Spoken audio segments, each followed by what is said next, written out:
ఏ ఎన్నిక వచ్చినా గెలిచినప్పుడే సుస్థిర పాలన సాధ్యమన్నారు ఏపీ సీఎం చంద్రబాబు.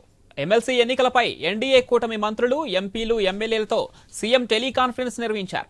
ఉమ్మడి ఉభయ గోదావరి, కృష్ణా, గుంటూరు పట్టభద్రుల నియోజకవర్గాలు, శ్రీకాకుళం, విజయనగరం, విశాఖపట్నం ఉపాధ్యాయ నియోజకవర్గాల్లో ఎన్నికలు నిర్వహించనున్నారు. ఫిబ్రవరి 27న ఎన్నికల పోలింగ్ ఉండనుంది. మార్చి 3న ఫలితాలను వెల్లడించనున్నారు.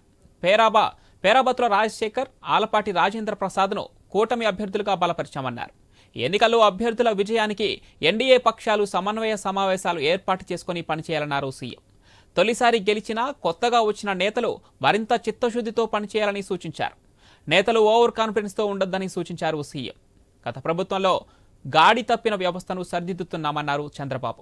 ఎమ్మెల్సీ ఎన్నికల కోడ్ ముగిసిన తర్వాత 16,347 టీచర్ పోస్టులకు డిఎస్సీ నోటిఫికేషన్ ఇవ్వబోతున్నట్లు చెప్పారు. ప్రభుత్వం అమలు చేసిన పథకాలు, రాష్ట్రానికి వస్తున్న పెట్టుబడులు తదితర అంశాలను ప్రజల్లోకి తీసుకువెళ్లాలని సీఎం చంద్రబాబు దిశానిర్దేశం చేశారు.